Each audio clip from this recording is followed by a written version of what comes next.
Bonjour, la vidéo du jour aujourd'hui, c'est avec le petit Vapman. Il est là. Vapman de Vapman Official. Vaporisateur à briquet. Et puis, bien sûr, on fera comme d'habitude la session complète. Alors, ce vaporisateur est pratiquement tout en bois, avec le corps de chauffe en cuivre plaqué or. Il y a certains vaporisateurs qui font du plaqué or pour une meilleure chauffe, je pense. Donc, petit bol.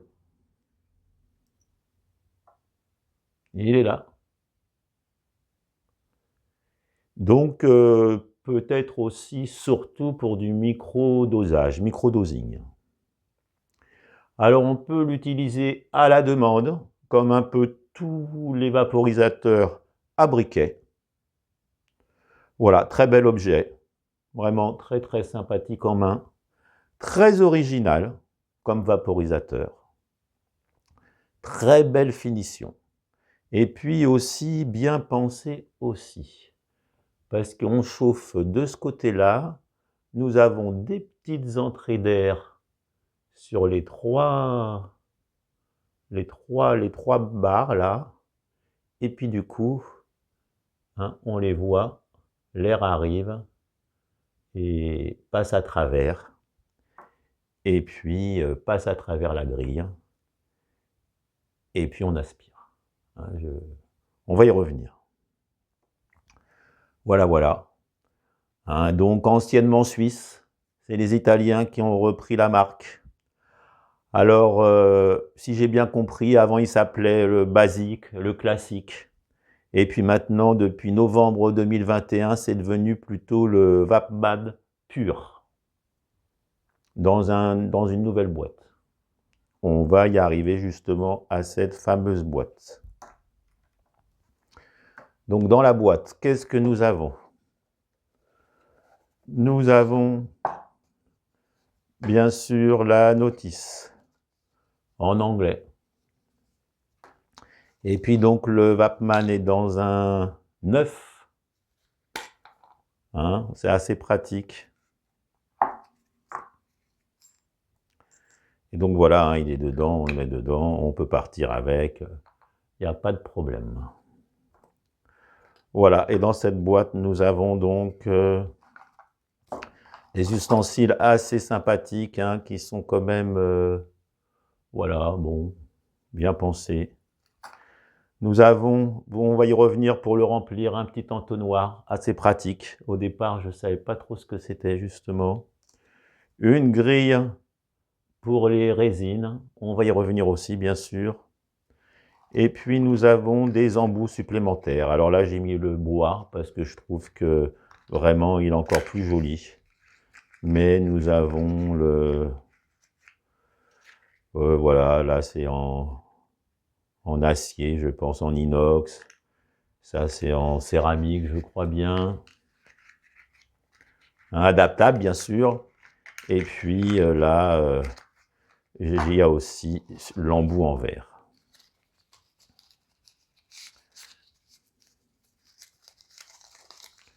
Voici, qui est aussi assez sympathique. Bon, là, on va faire avec le bois. Je voulais faire tout un système en bois. Voilà. Je crois qu'on a tout vu dans la boîte.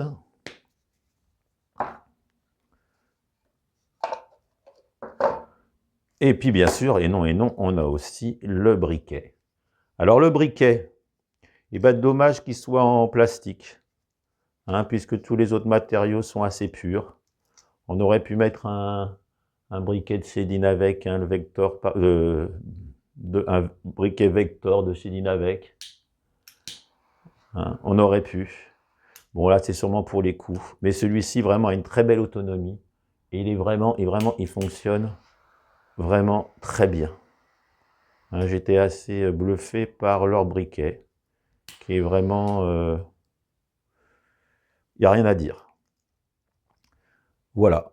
Donc, alors, on va passer aux résines. Alors pour les résines, on le dit très très bien. Hein, on met la petite grille là, on referme et on le fait donc sur cette grille-là. Alors personnellement, j'ai peut-être pas dû assez essayer. Je trouve qu'il fait beaucoup plus de convection, puisque comment dirais-je, la résine n'est pas contre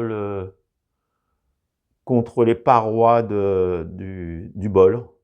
Et du coup, j'ai eu un peu de mal à doser la bonne température pour les résines, mais on me en dit que du bien. Donc je pense qu'il n'y a pas de souci.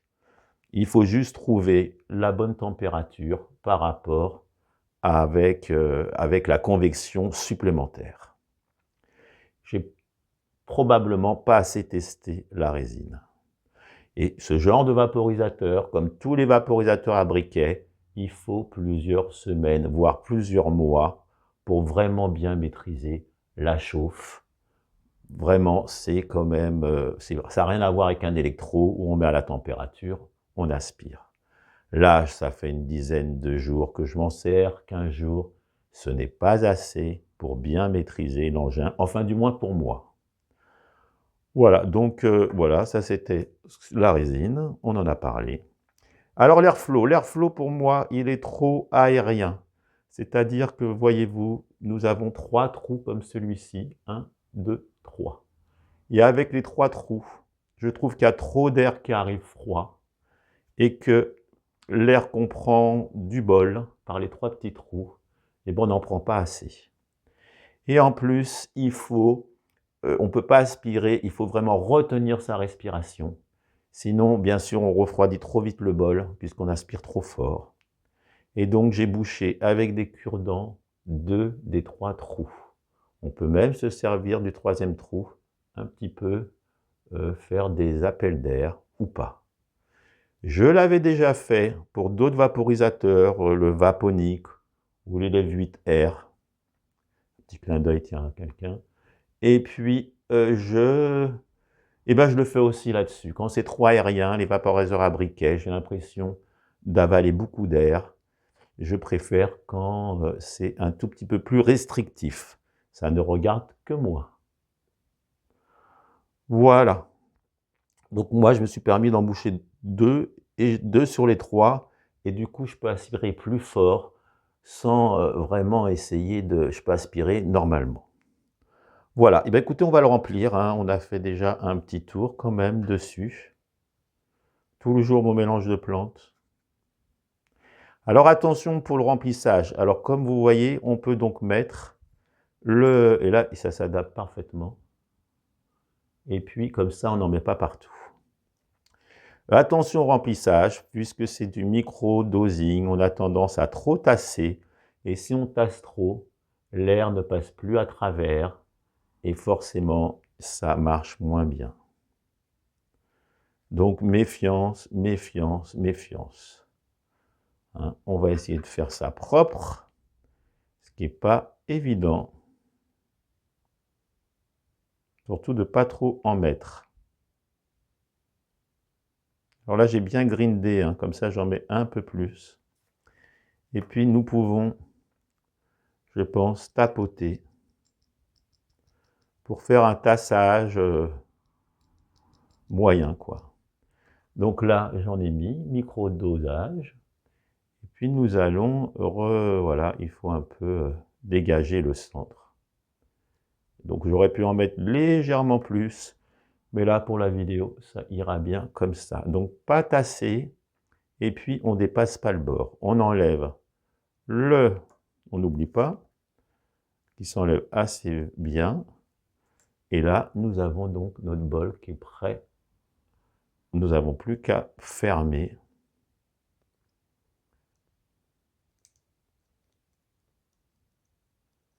Hop, hop, hop, hop, qu'est-ce que j'ai fait? Voilà, ça ferme bien, là, c'est parce que je suis un peu... avec la vidéo, forcément, on est moins naturel. Donc bah, là, il est prêt. Ok, donc là, bah, écoutez, on va voir ce qu'il y a de l'autre côté. Alors, le petit entonnoir, je l'ai dit, on tapote. Alors, la chauffe. La chauffe, il y a plusieurs manières de s'en servir. Certains utilisateurs ont leur propre façon, à ce que j'ai remarqué. Mais d'une manière générale, et celle qui me va bien, c'est une chauffe avec une flamme, donc moyenne. Voilà, assez forte, mais quand même moyenne. Bien au centre de la pointe du bol. Voilà. Et puis, une 10 secondes de préchauffage. Nous allons le faire ensemble. On attend quelques secondes. On refait 5 secondes de chauffe. On aspire de 5 à 10 secondes, moyennement forte, enfin moyen. Et ainsi de suite jusqu'à la fin. Ça fait entre 5 et 10 tafs, hein, suivant la chauffe, forcément. Hein, ça dépend de la chauffe. Donc là, hein, on va sûrement faire une 5, 6, ça peut aller à 7 tafs. Si on ne chauffe pas assez, on recommence. Hein, on peut arriver à la combustion, hein, mais il faut quand même y aller. Et en principe, quand on sait s'en servir, il ne devrait pas y avoir trop de soucis. Alors, vous allez voir, on fait la préchauffe, on commence, et quand on sent un peu une chaleur sur le bord, là, on sent avec les doigts, hein, c'est pas désagréable, on sait que là, il est à bonne température, il faudra faire que des 5 secondes, pas plus. Hein, au début, on peut avoir un peu la main lourde, surtout pour le préchauffage. Je n'ai pas parlé des saveurs et de la vapeur. Quand on sait bien s'en servir, les saveurs sont très très bonnes. La vapeur aussi est bien visible, un peu comme tous les vaporisateurs à briquet. Donc voilà, il ne faut pas non plus faire trop durer la session, puisqu'après on arrive plus vite à la combustion et son AVB sera plus foncé. Allez, c'est parti, on est parti. Là, on va faire les 10 secondes de préchauffe, bien au centre. Attention aussi d'être bien au centre pour ne pas abîmer le tour. On en parlera en conclusion de ce problème qu'on peut avoir. Allez, c'est parti. Donc là, vous voyez, j'ai 2 qui sont bouchés et je pourrais même me permettre de boucher de temps en temps, un peu à la manière d'un Dynavap. Allez, c'est parti. 10 secondes.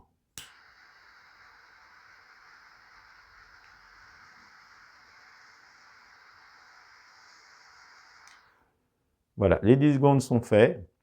On attend un peu, c'est le préchauffage. Et là, on va y aller pour 5 secondes. À la limite, on attend 5 secondes. Et maintenant, ça va être 5 secondes, 5 secondes, 5 secondes. Allez, on y va, 5 secondes.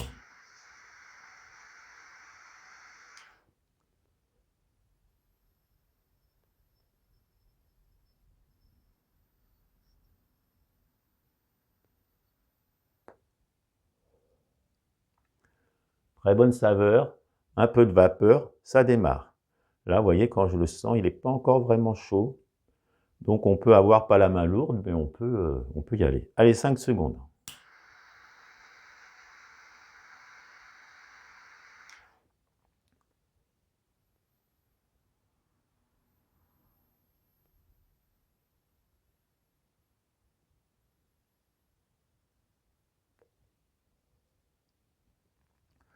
On aspire pas très fort non plus, juste moyennement. Et là, ma flamme est un petit peu grande, mais je préfère.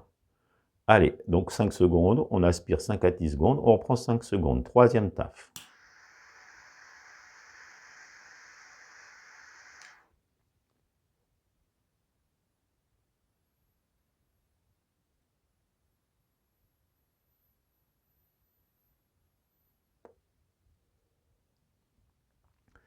Là, ça marche très bien. Hein, vous avez vu, j'ai le troisième taf. Vraiment très bon goût, très bonne vapeur. Je pourrais le poser, aller faire quelque chose, revenir. Le seul souci, c'est qu'il faudrait refaire le préchauffage de 10 secondes. Hein, donc là, on va encore en faire une ou deux, bien sûr. C'est reparti. Je ne sais pas si vous voyez bien, je vise vraiment la pointe.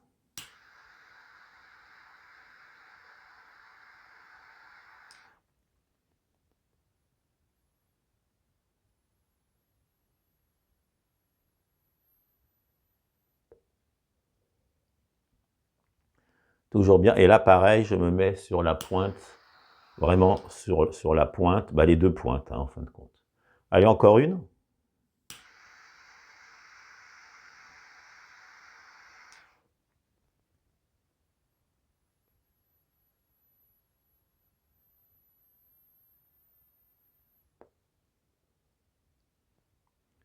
Voilà. Donc, méfiance. Là, j'en suis à 5, à 6. Méfiance de ne pas trop en faire, puisque si on en fait de trop, vu que c'est déjà bien, comment on va dire, comme c'est déjà bien, eh ben, je ne trouve pas le mot, si on en fait trop, on peut arriver à la combustion. Allez, une petite dernière pour la fin.